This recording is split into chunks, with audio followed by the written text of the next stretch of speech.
ज़्यादा मेहनत है क्योंकि मैं मेहनत पर ज़्यादा विश्वास करता हूँ अच्छा। और लक उसी का साथ देता है जो मेहनत करता है। बहुत ही अच्छा लेते हैं कि बीपीएससी का जो इंटरव्यू होता है बहुत हार्ड लेवल का होता है, तो क्या ये सही है?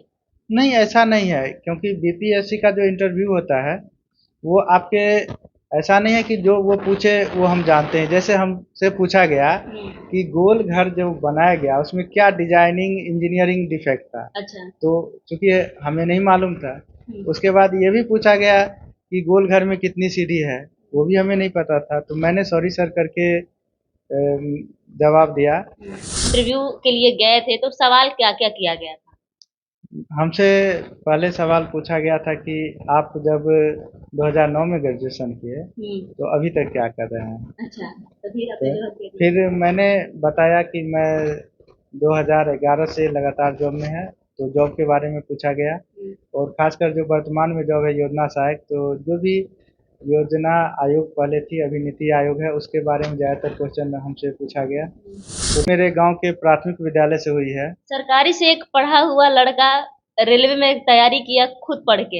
हाँ जी। अरे वाह! क्या बात है। और रेलवे में मैं सिर्फ ग्रुप डी क्वालिफाई नहीं किया, उसके बाद मैं टेक्नीशियन, ड्राइवर, स्टेशन मास्टर, उसके बाद commercial apprentice, signal maintainer, TC, बहुत सारे। मतलब प्रमोशन होते गया पहले नहीं, ग्रुप डी में। सब डायरेक्ट जॉब लिया हूँ मैं। डायरेक्टली अभी हमारे साथ श्रवण कुमार कुशवाहा और उनकी बीवी खुशबू कुमारी हैं और आपको बता दें कि जो श्रवण जी हैं ये बीपीएससी एग्जाम क्रैक करके वेलफेयर ऑफिसर बन गए हैं और ये कैसे बने, क्या इनकी जर्नी रही यहाँ तक पहुँचने में, चलिए आपको इनसे बात करके बताते हैं। सबसे पहले आप दोनों का स्वागत है हमारे चैनल में। धन्यवाद। अच्छा, आप बीपीएससी क्रैक करके वेलफेयर ऑफिसर बन गए हैं, जी। इससे पहले आप क्या करते थे? अभी तो वर्तमान में जॉब में है योजना सहायक के पद पर, अच्छा। पटना में। अच्छा। और सफ़र मेरा 2011 से शुरू हुआ था जॉब का, और ये मेरी पढ़ाई संघर्षशील रही है। 10th के बाद मैं जो बाहर होते हैं काम करने के लिए, जाने के लिए, हाँ। ये घर से निकल गया था लेकिन फिर वापस आ 10th गया। के बाद ही आप चले गए थे? हाँ। मतलब घर की स्थिति भी सही नहीं थी? हाँ, घर की स्थिति अच्छी नहीं थी। पापा पापा क्या करते थे? पापा किसान थे और बहुत बीमार रहते थे। अच्छा, अच्छा। इसके कारण घर की स्थिति ठीक नहीं थी। उसके बाद मैं वापस आ गया। हुँ। वापस आके बच्चों को पढ़ाई, छोटे बच्चों को पढ़ाना, फिर पढ़ना। फिर मेरे एक भैया हैं चचेरे, वो सब रेलवे में ड्राइवर बने, हुँ। मिथिलेश कुमार। हुँ। उनके बाद उनका काफ़ी सहयोग रहा है हुँ। हमारे पढ़ाई लिखाई में। उसके बाद 2011 से रेलवे में जब हम ज्वाइन किए। तो मतलब जब रेलवे में जॉइन किए थे उसके पहले आपने कोचिंग वगैरह पकड़ा था? नहीं, मैं सेल्फ स्टडी किया हूँ। सेल्फ स्टडी करके फिर आप रेलवे जॉइन कर लिए थे उस समय भी? हाँ, उस समय भी मैंने कभी कोचिंग का मदद नहीं लिया क्या हूँ। बात है! यही सबसे बड़ी बात है और स्कूलिंग कहाँ से आपने की? स्कूलिंग मेरे गांव के प्राथमिक विद्यालय से हुई है। सरकारी से एक पढ़ा हुआ लड़का रेलवे में तैयारी किया खुद पढ़ के। हाँ जी। अरे वाह! क्या बात है। और रेलवे में मैं सिर्फ ग्रुप डी क्वालिफाई नहीं किया, उसके बाद मैं टेक्नीशियन, ड्राइवर, स्टेशन मास्टर, उसके बाद commercial apprentice, signal maintainer, TC, बहुत सारे। मतलब प्रमोशन होते गया पहले नहीं, ग्रुप डी में? सब डायरेक्ट जॉब लिया हूँ मैं। डायरेक्ट लिए हैं? हाँ, सब डायरेक्ट। और लास्टली कमर्शियल अप्रेंटिस से मैं कमर्शियल सुपरवाइजर में रेलवे में 2012 में ज्वाइन किया। हाँ। और 5 साल जॉब करने के बाद मैं फिर सीजीएल से बिहार सरकार में जो योजना सेवा होता है उसमें मैं अभी वर्तमान में कार्यरत हूँ। अच्छा, अभी वर्तमान में है। जी। और ये बीपीएससी कैसे क्रैक कर गए? बीपीएससी क्रैक करने के शुरू में हमें तो पहले जॉब लेने का ये था कि किसी तरह कोई भी जॉब हो जाए। जब हम कमर्शियल अप्रेंटिस पास किए तो उसके बाद पढ़ाई लिखाई एकदम थम सी गई थी। उसके बाद लगा कि मैंने बहुत बड़ा अचीवमेंट पा लिया है। हाँ। उसके बाद मैं पढ़ाई लिखाई से थोड़ा दूर होते चला गया जॉब में। अच्छा। उसके बाद फिर एक भैया 60 से 62वीं में अभी एसडीएम भभुआ हैं, विजय कुमार। हुँ। उनसे बहुत प्रेरणा मिली और एक प्रमोद भैया है, वो हमेशा इंस्पायर करते रहे कि नहीं, आप बीपीएससी के लायक हैं और आपको करना चाहिए। अच्छा। तो मैं दिया 64वीं में, लेकिन मैं 10 नंबर से 12 नंबर से उसमें मेंस नहीं हुआ। अच्छा, फिर 67वीं का मैंने मेंस दिया और इस बार मैं क्वालिफाई किया हूँ। मतलब कितने अटेम्प्ट, दूसरा अटेम्प्ट में आपने बीपीएससी जो है क्लियर कर हाँ, लिया? दूसरा अटेम्प्ट में मैं क्लियर किया और इंटरव्यू मेरा पहला अटेम्प्ट था।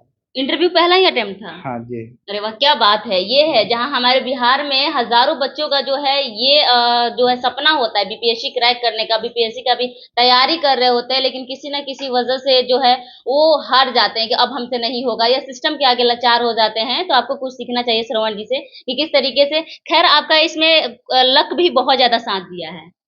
लक से ज़्यादा मेहनत है क्योंकि मैं मेहनत पर ज़्यादा विश्वास करता हूँ अच्छा, और लक उसी का साथ देता है जो मेहनत करता है। बहुत ही अच्छी बात बोली। अगर जो मेहनत नहीं करेगा तो उसे लक भी साथ हम्म। नहीं देगी। अच्छा श्रवण जी, ये बताइए कि आज जो है हजारों लाखों बच्चे सरकारी नौकरी का तैयारी कर रहे हैं, और जो है आप बिना पढ़े और सेल्फ स्टडी करके बिना किसी इंस्टीट्यूट का सहारा लिए तैयारी कर ली, तो उन बच्चों को क्या बोलना चाहेंगे? उन बच्चों को हम यही कहना चाहेंगे कि आप मतलब मेहनत कीजिए और मेहनत सही दिशा में होना चाहिए। हम्म, और एक्चुअली है क्या, आजकल के बच्चे, सबसे पहले बात है कि जब आपके कोई सीनियर होते हैं या टीचर हो गए कोचिंग में या कोई सीनियर जो कि सक्सेस सीनियर है, उनसे आप मदद ले सकते हैं। और कोई आपका आदर्श ऐसा होना चाहिए जो आपको हमेशा इंस्पायर करते रहे, क्योंकि आजकल के बच्चे क्या होते हैं कि अधिकतर ज़्यादातर यूट्यूब चैनल देखते हैं या सही कभी-कभी भटक भी जाते हैं। ऐसा नहीं है कि उससे भी बहुत सारी सामग्री पढ़ाई के लिए मिलती है। लेकिन आपका अगर कोई सीनियर रहेगा जो आपको हमेशा आपकी कमज़ोरी के बारे में बताते रहेगा और आपको गाइडलाइंस करेगा तो आप तुरंत सफल हो सकते हैं। यानी कि जिसको अपने लक्ष्य की कामना है, जो प्राप्ति चाहता है, अपना लक्ष्य अचीव करना चाहता है, उसको कभी भी किसी इंस्टीट्यूट पर डिपेंड रहने की कोई जरूरत नहीं है। इंस्टीट्यूट हमें मार्गदर्शक देती है, वो सफलता नहीं दिलाती है, वो आपको बताती है कि आपको क्या करना है, आपको किस दिशा में तैयारी करना है। अगर आप वो जान गए तो आप तुरंत सक्सेस हो जाइएगा। अच्छा, शादी कब हुई थी श्रवण जी आपकी? 2018 में हुई थी। 2018 में हुई थी। अच्छा खुशबू जी, आपकी जब शादी हुई थी श्रवण जी से, तो आप बोली नहीं कि आप पढ़ाई लिखाई ज्यादातर जॉब में ही बिजी रहते, समय वगैरह नहीं देते? नहीं, ऐसा नहीं था, ये सब कुछ मैनेज करते हुए यहाँ तक आए। हाँ, शिकायत रहा है कि नहीं बीवी का आपको? अब ये यही अच्छा से बता सकती है। आपको शिकायत रहा है कि नहीं इनसे? नहीं, मदद मिला है क्योंकि जब छोटे 2 बच्चे हैं तो बहुत परेशान करते हैं और उस समय में जब मेंस की खासकर तैयारी थी उस समय डिस्टर्ब नहीं होना है क्योंकि जॉब भी करते थे तो समय भी कम मिलता था, इसमें सहयोग मिला है। अच्छा, ऐसा जो बोलते हैं कि जो है बीवी टांग खींचती है, सक्सेस की ओर नहीं जाने देती है, ऐसा कुछ लगा है? नहीं, हमें तो नहीं लगा है। अभी आप क्या कर रही हैं? अभी तो बीपीएससी के टीचर का वो तैयारी कर अच्छा, रहे मतलब आप भी कर रही हैं? हैं। जी। क्या बात है! मतलब दोनों हस्बैंड वाइफ एक टीचर बन जाएंगे, एक वेलफेयर ऑफिसर है, क्या बात है! आप ये बताइए श्रवण जी, जब आप इंटरव्यू के लिए गए थे तो सवाल क्या क्या किया गया था? हमसे पहले सवाल पूछा गया था कि आप जब 2009 में ग्रेजुएशन किए तो अभी तक क्या कर रहे हैं। अच्छा, तो फिर आपने तो जवाब क्या दिया? फिर मैंने बताया कि मैं 2011 से लगातार जॉब में है, तो जॉब के बारे में पूछा गया और खासकर जो वर्तमान में जॉब है योजना सहायक, तो जो भी योजना आयोग पहले थी अभी नीति आयोग है उसके बारे में ज़्यादातर क्वेश्चन हमसे पूछा गया।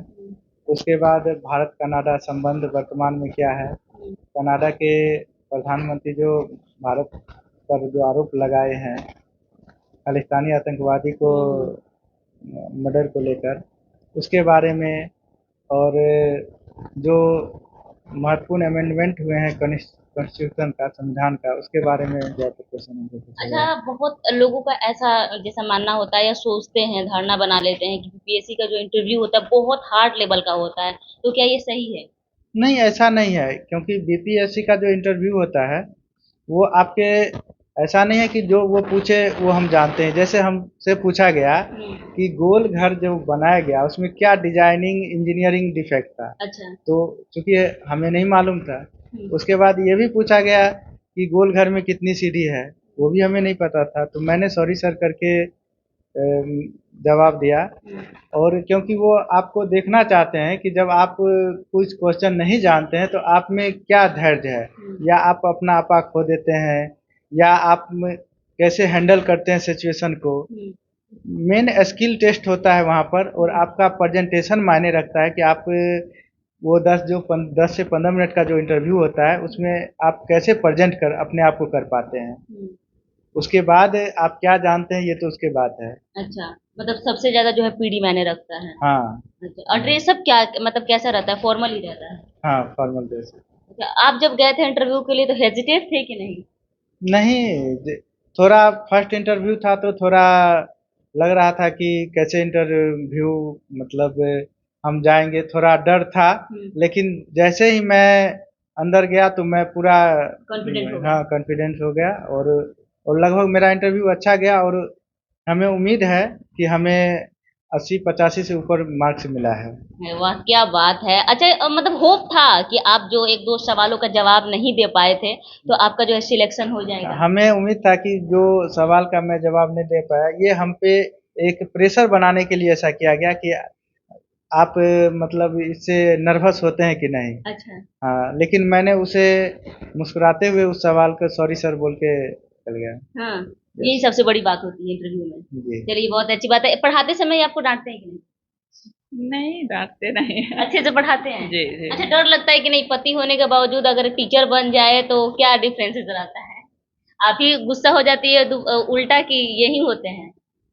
नहीं, वो तो नॉर्मल होते रहता है, लेकिन बहुत अच्छे से हैंडल भी कर लेते हैं। मतलब शुरुआत में लगा कि जॉब नहीं करना चाहिए, लेकिन लगा कि नहीं, अभी बदलते समय में जो बिहार सरकार जो सुविधा दे रही है, जैसे कि लड़कियों के लिए जितनी सरकार योजनाएं चला रही है, जितना आगे बढ़ाना बिहार सरकार चाहती है, तो अगर इनमें काबिलियत है तो वो चीज़ होना चाहिए और उसका फ़ायदा उठाना चाहिए। एक और सवाल, कितना घंटा आप पढ़ाई करते थे जब बीपीएससी का तैयारी कर रहे थे? बीपीएससी मेंस के समय लगभग 8 से 10 घंटा रोजाना पढ़ाई करते थे। 8 से 10 घंटा? हाँ, मेन मेन के समय तो इससे ज़्यादा करना चाहिए, हम्म। क्योंकि कुछ सिलेबस हमें पहले से जानकारी थे, पढ़े हुए थे, तो रिवीजन ज़्यादातर होता था, लेकिन 8 घंटा से कम मेरा विचार से नहीं करना चाहिए, क्योंकि उसमें राइटिंग प्रैक्टिस मेन होता है और उसमें लिखना पड़ता है। अरे वाह, क्या बात है। चलिए, जाते जाते आप जो बीपीएससी का तैयारी कर रहे हैं या फिर करना चाहते हैं उनके लिए क्या आप मैसेज देना चाहेंगे? मैसेज यही देना चाहेंगे कि अभी पीटी इम्पोर्टेंट हो गया है बीपीएससी के लिए। पीटी का भी तैयारी अच्छा से होना चाहिए, क्योंकि जब तक आप पीटी क्वालिफाई नहीं कीजिएगा तो मेंस का एग्ज़ाम नहीं दे पाइएगा। इसीलिए पीटी का तैयारी अच्छा से करना चाहिए, और मेंस में अभी क्या है, जीएस 1 जीएस 2 और एक निबंध पेपर हो गया है, और ऑप्शनल सिर्फ क्वालिफाइंग मार्क्स का रह गया है। तो उसे रोज दिन पेपर पढ़ना चाहिए और लगातार प्रैक्टिस करना चाहिए, और लिखने का अभ्यास रोजाना करना चाहिए, ताकि आपको मेंस के समय आपको मदद मिल सके। और मेरा और एक बात मैं बता देना चाहूँ, मेरा सफ़र अभी थमा नहीं है, और मैं फिर आगे ट्राई करूँगा, और मैं उम्मीद करता हूँ कि इससे अच्छा पद भी मैं बीपीएससी से ज़रूर क्वालिफाई मतलब करूँ। आप रुकने वाले नहीं हैं? नहीं, मेरा सफ़र अभी जब तक मुझ में अगर एग्ज़ाम में बैठने के लिए एज बचा हुआ है तब तक मैं दूँगा। करते रहिएगा। ज़रूर। चलिए, बहुत ही बड़ी बात है और बहुत बहुत बधाई आपको कि आप जो है वेलफेयर जो है ऑफिसर बन गए हैं। हाँ, धन्यवाद। अभी हमारे साथ श्रवण कुमार कुशवाहा जी थे और इनकी जो जर्नी थी इन्होंने हमारे साथ साझा किया कि कैसे ये जो है आज बीपीएससी एग्जाम क्रैक करके आज वेलफेयर ऑफिसर बन गए हैं, और क्या क्या रुकावटें आई, कैसे तैयारी किया इन्होंने और किस तरीके से इसको क्वालिफाई किया। आशा करते हैं कि आपको इनकी जर्नी से कुछ सीखने के लिए मिला होगा। तो आप ज़रूर कमेंट बॉक्स में सवाल पूछिएगा, जो भी बीपीएससी से आपका सवाल होगा। आशा करेंगे कि आगे आपके सवालों का जवाब दे सके, या फिर जो बीपीएससी के स्टूडेंट हैं और क्रैक कर चुके हैं एग्जाम, उनसे आपके सवालों का जवाब दिलवा सके। तो आप देख रहे हैं बिहार जंक्शन, मैं हूं आपके साथ दिव्या वर्मा। जय हिंद, जय बिहार, धन्यवाद।